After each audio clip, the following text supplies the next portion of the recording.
Franck Ferrand raconte sur Radio Classique.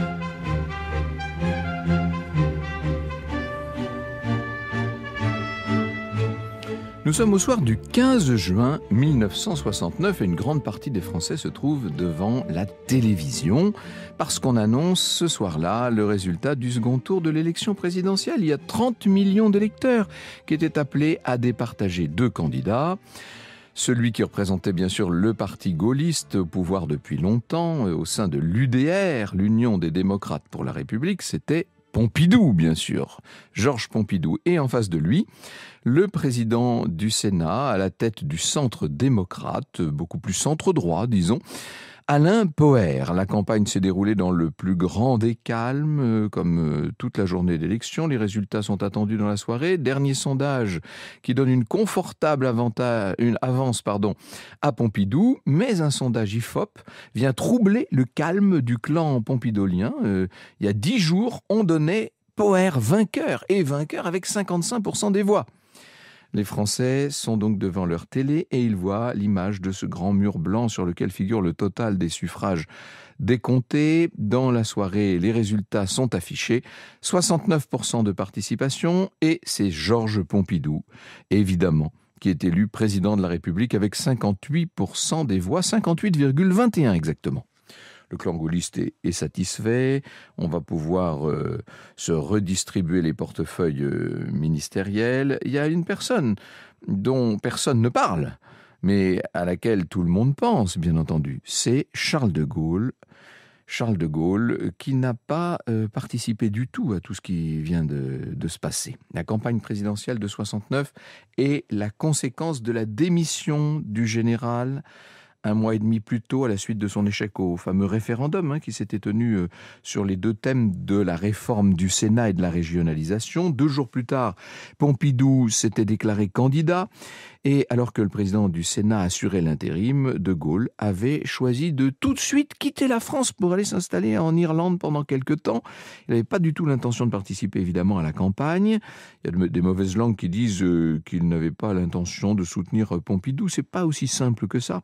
C'est vrai que les relations entre les deux hommes avaient été difficiles depuis quelque temps, mais il ne faut pas exagérer non plus ces moments de tension. Vous savez, quand un président et un premier ministre travaillent ensemble pendant de nombreuses années, alors c'est vrai que ça faisait 1 an et demi que le premier ministre Pompidou avait cédé sa place à Matignon à Maurice Couve de Murville, mais enfin, quand on a travaillé aussi longtemps ensemble, c'est normal qu'il y ait quelques tensions. De Gaulle voulait surtout se rendre en Irlande pour s'isoler, pour tourner une grande page, pour se plonger vraiment dans l'écriture de ses mémoires d'espoir. Et il voulait ces grands décors un peu âpres de l'Irlande, dans un petit cottage où l'ancien président avait l'intention de renouer avec de lointaines racines familiales.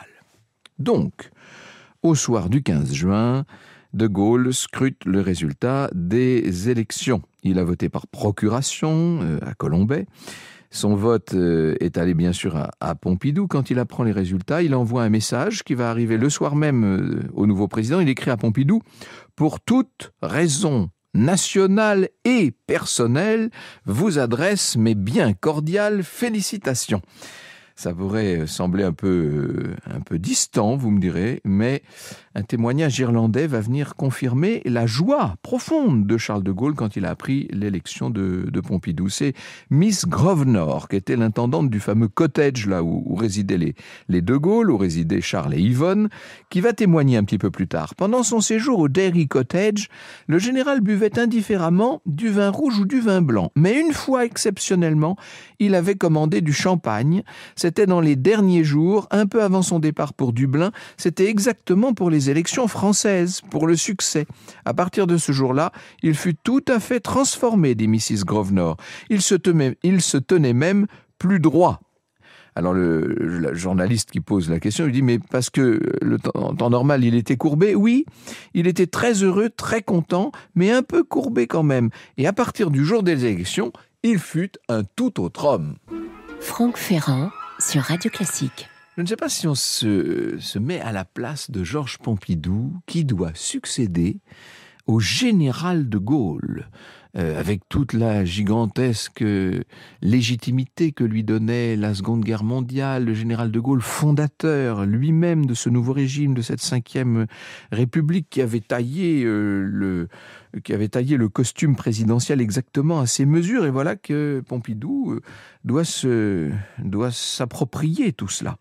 L'élection au suffrage universel depuis 1962, c'est vrai, lui donne une grande légitimité populaire et il connaît absolument par cœur tous les arcanes du pouvoir, mais ça n'est quand même pas une mince affaire. Cet homme au destin si singulier a appris. Il a beaucoup appris, il a sillonné la France pendant la campagne présidentielle et maintenant, il va devoir succéder donc à l'homme de Colombey. D'ailleurs, De Gaulle est en train d'écrire ses mémoires d'espoir à l'époque et Pompidou sait que De Gaulle est là qui observe tout, qui scrute ce qu'il va faire. Il prend évidemment en compte tout cela sur des pages qu'il est en train de noircir et qui vont en quelque sorte entrer directement dans l'histoire. Il y a un livre qui vient de sortir, il est signé de Christophe Tardieu et de David Linard, vous savez, que l'on connaît par ailleurs parce qu'il est le président des maires de France. Ce livre des éditions de l'Observatoire s'intitule « Les leçons de Pompidou ». Et il s'agit d'évoquer la figure de Pompidou, probablement le président le moins scruté de la Ve République avant ces dernières semaines, est tellement complexe dans sa personnalité. Voici ce qu'on peut lire sur la relation qui lie l'ancien président au nouveau. Pompidou se voulait et se sentait le fils spirituel de Gaulle. Le général l'estimait fort, car il était l'un de ses meilleurs et plus fidèles collaborateurs, mais n'entendait pas désigner un héritier, même s'il est probable qu'à ses yeux, Pompidou était sans aucun doute le plus naturel. Pour le reste, De Gaulle, après avoir affirmé avoir éprouvé depuis longtemps sa valeur et son attachement, se borne à énumérer les nombreuses qualités de Pompidou. Aux yeux du général, pragmatique s'il en fut, considérer surtout le côté pratique des choses ne saurait être une critique. La prudence, la réserve, l'art de temporiser relevé par De Gaulle doivent être lus comme des compliments.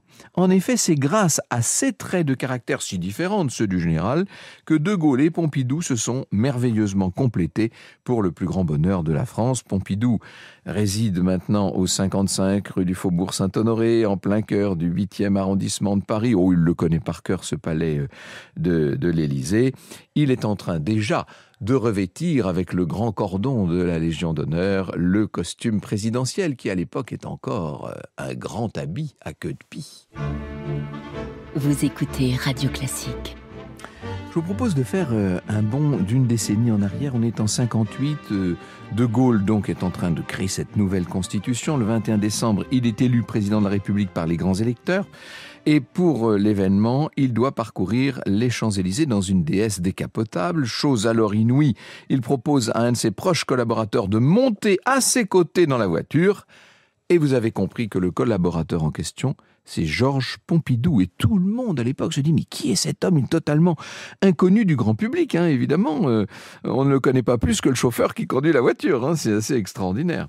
Et les Français, dans les années qui suivent, vont apprendre à connaître ce Pompidou. En 58, ça fait quand même 14 ans qu'il est auprès du général, en tout cas qu'il le connaît bien. En 44, Pompidou enseignait la littérature au lycée Henri IV à Paris. Il avait été reçu premier à l'agrégation de lettres et sous l'occupation, on ne peut pas dire qu'il ait été résistant, mais il a souhaité rejoindre le cabinet du général dès le mois de septembre 44, au début du gouvernement provisoire de la République française. Il était chargé de mission sur toutes les questions d'éducation nationale.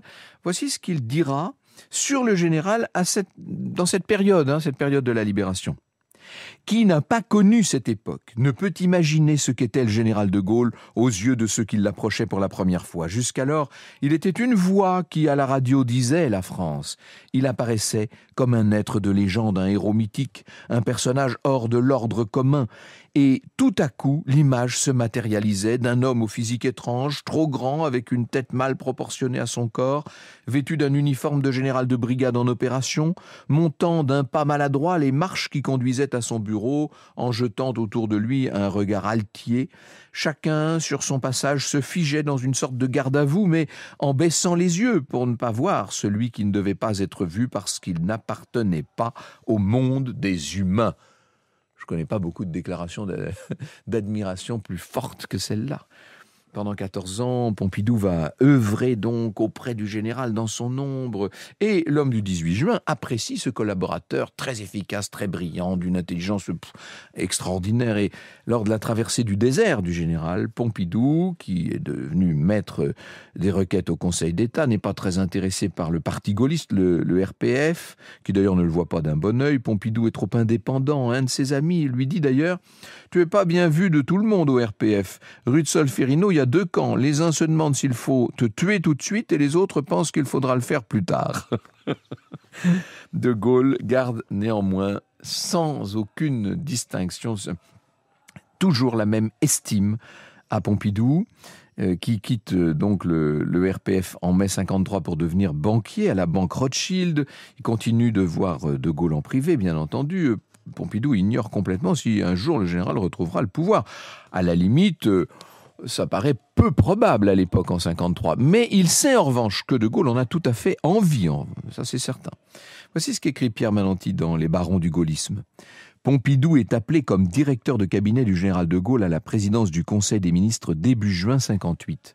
Il y joue alors la fidélité au camp gaulliste au cours des mois suivants en s'entourant de Focard et Guichard à Matignon, auxquels il confie le suivi du parti et des législatives, en soutenant la candidature de Frey à la tête du parti et de Chaban-Delmas à la présidence de l'Assemblée nationale, enfin en recommandant Debré à Matignon. Sur le départ en février 59, à la suite de sa nomination au Conseil constitutionnel, il prend de nouveau du champ avec la vie du gaullisme. Il a participé évidemment, Pompidou, à la rédaction de la nouvelle Constitution. Il est d'ailleurs nommé au Conseil constitutionnel. Il est ce qu'on appelle dans le petit marigot politique un visiteur du soir. Vous savez, on le voit souvent à l'Élysée. De Gaulle s'entretient avec Pompidou sur toutes sortes de sujets, notamment bien sûr la grande question de l'époque, la question algérienne. Et c'est Pompidou qui, pour commencer des démarches avec ce qui paraissait à l'époque totalement infréquentable, va entrer en contact avec le FLN. Michel Debré, lui, est contre l'indépendance de l'Algérie, le Premier ministre de l'époque, et sa position devient de moins en moins tenable face au président. La question algérienne est le principal sujet pendant des mois, et De Gaulle, d'ailleurs, De Gaulle est arrivé au pouvoir à la faveur de cette affaire algérienne, bien sûr, et il ne peut laisser à Matignon, De Gaulle ne peut laisser à Matignon un Premier ministre qui est sur ce dossier crucial en total désaccord avec lui. Et à la surprise, quand je dis à la surprise, à la stupéfaction des gaullistes, il va nommer pour remplacer Michel Debré à Matignon Georges Pompidou. La première personne que Pompidou ait dû convaincre, je vous l'ai dit l'autre jour, c'est sa femme Claude. Quand il rentre dans son appartement de l'île Saint-Louis, il sait que son épouse va être très réticente. Il lui dit que le général de Gaulle lui a proposé Matignon. Et évidemment qu'elle est désespérée, Claude Pompidou. Elle sait exactement tout ce que ça veut dire. Mais son mari lui dit « Un tel poste ne se refuse pas, et encore moins au général. » « S'il le faut, dit Claude en se laissant tomber dans un fauteuil du salon. Dans l'énigme Pompidou de Gaulle, voici ce qu'écrit Arnaud Tessier, qui connaît tout ça tellement bien.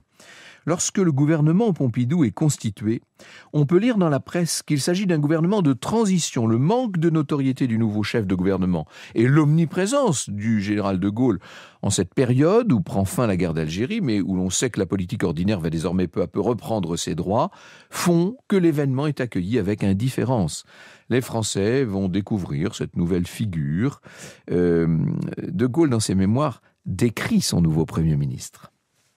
Georges Pompidou m'a paru capable et digne de mener l'affaire à mes côtés.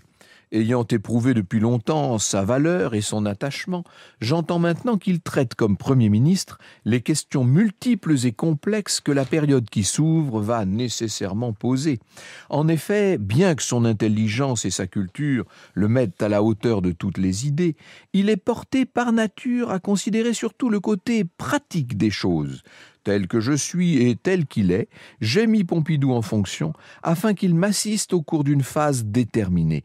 Les circonstances pèseront assez lourd pour que je l'y maintienne plus longtemps qu'aucun chef de gouvernement ne l'est resté depuis plus d'un siècle. Et oui, Pompidou va rester à Matignon d'avril 62 à juillet 68. 6 ans, 3 mois. C'est la collaboration, à l'époque, la plus longue entre un président politique entre un président de la République, et son Premier ministre. Franck Ferrand sur Radio Classique. Bien sûr qu'il y a des désaccords entre Pompidou et De Gaulle, c'est une évidence, mais Pompidou reste toujours extrêmement fidèle aux volontés du président. Les désunions, elles vont naître surtout au moment de mai 68, parce que là, c'est la crise profonde de la société. Pompidou pense déjà à ce moment-là à l'après De Gaulle, ne serait-ce que pour des questions d'âge. Et évidemment, il sait quel rôle va être le sien, et il commence à penser à un nouveau cap. Et De Gaulle, lui, en attendant, nomme à Matignon Maurice Couve de Murville. Je cite Pierre Mananti. En retrait de la politique, l'ancien Premier ministre est sali dans le cadre de l'affaire Markovitch. À l'automne 68, certaines rumeurs circulant sur la participation de son épouse à des parties fines. Blessé de n'en avoir été averti par personne, ni l'Élysée, ni Matignon, ni le garde des Sceaux, ni même les barons gaullistes, il est un homme en colère. En janvier 69, en voyage à Rome, il annonce à un journaliste se tenir prêt à être candidat à une prochaine élection présidentielle en cas de départ du général. C'est un petit séisme politique. Les barons lui tiennent rigueur de cette déclaration, qu'ils perçoivent comme une invitation à mettre en échec le référendum gaulliste sur la participation d'avril 69. Une réunion a lieu le 5 février 69. Michel Debré et Jacques Foccart voudraient que Pompidou déclare sur l'honneur qu'il ne sera pas candidat au cas où De Gaulle perdrait le référendum, mais évidemment, Pompidou n'en fera rien. Vous connaissez la suite. De Gaulle, effectivement, va perdre ce référendum. Les Français savent qu'il y a, si j'ose dire, une corde de rappel. Il démissionne dans l'heure même, bien entendu. Et 2 jours plus tard, Pompidou se porte candidat. Franck Ferrand sur Radio Classique. Et une fois élu, il va se lancer dans toutes sortes de réformes, incarner une France plus libérale sans doute que son prédécesseur, en matière économique, ça c'est sûr, mais aussi en matière socio-culturelle. Après un peu plus d'1 an après son arrivée à l'Élysée, De Gaulle va mourir, et la mort du général, c'est le grand choc pour toute la France. La France est veuve, comme on l'annonce le soir même à la télévision, et l'ombre du général n'allait plus dès lors planer directement sur les actions de Pompidou. Pompidou devient à son tour, pour reprendre la vieille expression de René Coty en 1958, le premier de tous les Français, n'est-ce pas ? Je voudrais donner la conclusion de cette émission à David Linard et Christophe Tardieu dans leur ouvrage « Les leçons de Pompidou ». Voici ce que Pompidou disait à propos de ce qu'il aurait aimé qu'on dise de lui. Les peuples heureux n'ayant pas d'histoire, je souhaiterais que les historiens n'aient pas beaucoup de choses à dire sur mon mandat. Pas de guerre, pas de révolution notamment. Je souhaite en revanche qu'on lise dans les manuels d'histoire que de 1969 à 1976, vous avez bien compris qu'à l'époque, le président ne peut pas savoir que son mandat sera interrompu avant ça, la France a connu une période d'expansion, de modernisation, d'élévation du niveau de vie, que grâce au progrès économique et social, elle a connu la paix intérieure, que l'étranger l'a respectée parce qu'il voyait en elle un pays transformé, économiquement fort, politiquement stable, et dont l'action extérieure était entièrement tournée vers la paix et le rapprochement des peuples. En un mot, que notre pays est resté fidèle à ses meilleures traditions, tout en se tournant résolument vers l'avenir et vers la jeunesse. Que mon nom soit mentionné ou ne le soit pas, n'est pas très important. Ce qui compte, c'est que mon mandat soit pour la France une période de sécurité et de rénovation, de bonheur et de dignité. Vous écoutez Radio Classique.